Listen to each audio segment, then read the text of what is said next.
అధికారమే హద్దుగా నెల్లూరు జిల్లా ఆత్మకూరులో కొందరు చోటా నేతలు రెచ్చిపోతున్నారు. అందినంత దోచుకుంటున్నారు. నిన్న మొన్నటి వరకు ఎంఎస్ఎంఈ పార్కులో జామ్ ఆయిల్ నరికివేతతో మొదలుపెట్టి ఇసుక గ్రావెల్ తరలిస్తూ కాసుల కోసం సహజ వనాల కొల్లగట్టిన నేతలు తాజాగా మండల పరిషత్ కార్యాలయంపై గురిపెట్టారు. ఈసారి ఏకంగా బ్రిటిష్ కాలం నాటి మండల పరిషత్ కార్యాలయాన్ని కూల్చివేశారు. అందులో విలువైన రంగూన్ టేక్ను స్వాహా చేశారు.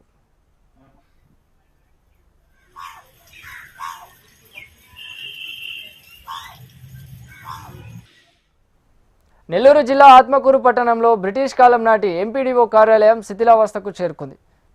పాడుబడిన భవనాన్ని కూల్చేందుకు అనుమతులు కోరుతూ ఉన్నతాధికారులకు నివేదిక పంపారు.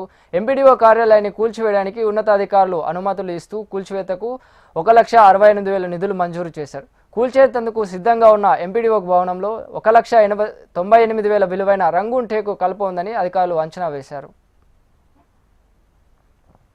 పంచాయతీరాజ్ అధికారుల పర్యవేక్షణలో కూల్చివేయాల్సిన భవనాన్ని సెలవు రోజున అధికారుల పర్యవేక్షణ లేకుండా అధికార పార్టీ నేతలు కూల్చివేసి విలువైన కలప సంపదను దోచుకెళ్లారు. భవనాన్ని కూల్చేసిన తర్వాత విలువైన కలపను వేలం ద్వారా విక్రయించాల్సి ఉంటుంది. అయితే పంచాయతీరాజ్ అధికారుల సహకారంతో ఎలాంటి వేలం లేకుండానే అధికార పార్టీ స్థానిక నేతలు దోచుకెళ్లడంపై విమర్శలు వెల్లువెత్తాయి.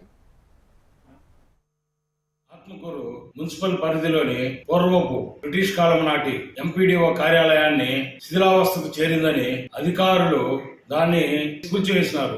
పర్మిషన్ తీసుకున్నారు. కానీ కూల్చివేసిన దానికి మాకు అభ్యంతరం లేదు. కానీ ఆదివారం రోజు ప్రభుత్వ సెలవు దినమైన ఆదివారం రోజు అధికారుల పర్యవేక్షణ లేకుండా అధికార పార్టీ నాయకుల పర్యవేక్షణలో ఈ కార్యాలయాన్ని కూల్చివేసి కార్యాలయంలోని విలువైన బ్రిటిష్ కాలం నాటి కలపను సుదూర ప్రాంతాలకు తరలించినారు. ఈ కలప ఆ కార్యాలయ పరిధిలోనే అధికారుల కనుసన్నల్లోనే ఉండవలసిన కలపని సుదూర ప్రాంతాలకు తరలించాల్సిన అవసరం ఏమొచ్చిందని ఆత్మకూరు నియోజకవర్గ అధికారులను చర్చిస్తున్నాము. ఇది ప్రజలలో ఈ రోజు విపరీతమైన చర్చ జరుగుతున్నది.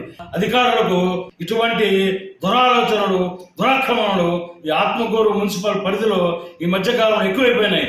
వీటన్నిటిని దయచేసి మన మంత్రివర్యులు ఆనం రామానాయుడు గారు వీరి మీద తగు చర్యలు తీసుకోవాల్సిందిగా.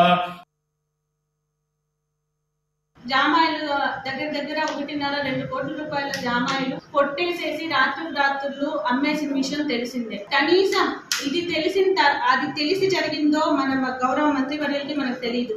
కానీ ఆ విషయం తెలిసిన తర్వాత అయినా సరే కనీసం వాళ్ళ కింద పనిచేసే నాయకులకి ఇలాంటి విషయాలు తప్పు అని గట్టిగా ఆ రోజు ఆయన హెచ్చరించి ఉంటే ఈ రోజు ఇంత ధైర్యంగా మళ్ళీ ఇది వాళ్ళు రిపీట్ చేయగలుగుతున్నారు అని నేను అనుకోవట్లేదు. ఇప్పుడు నిన్న ఈ విషయం అంతా వచ్చిన తర్వాత ఈ రోజు ఇప్పటికిప్పుడు నిద్ర లేసేసరికి మళ్ళీ ఎవరైతే తీసుకెళ్లారో వాళ్ళే తీసుకొచ్చి అక్కడ నిల్చొని ఆ వీడియోస్ కూడా మీ అందరి దగ్గర ఉన్నాయి. ఇప్పుడు వాళ్ళే తీసుకొచ్చి అక్కడ వేసారు. ఓకే, ఇప్పుడు తీసుకొచ్చి వేసినంత మాత్రాన ఈ ఇష్యూ ఇక్కడికి క్లియర్ అయిపోయినట్ట. ఇప్పుడు మినిస్టర్ గారి దృష్టికి ఖచ్చితంగా నిన్న మొన్న తెలుసో మనకు తెలియదు. ఈ రోజు అయితే ఆయన దృష్టికి ఖచ్చితంగా వెళ్ళుంటుంది. ఇప్పుడు ఫర్దర్ గా ఎవరి మీద ఆయన యాక్షన్ తీసుకోబోతున్నారు అనే దాని గురించి మేము అందరం వెయిట్ చేస్తున్నాం.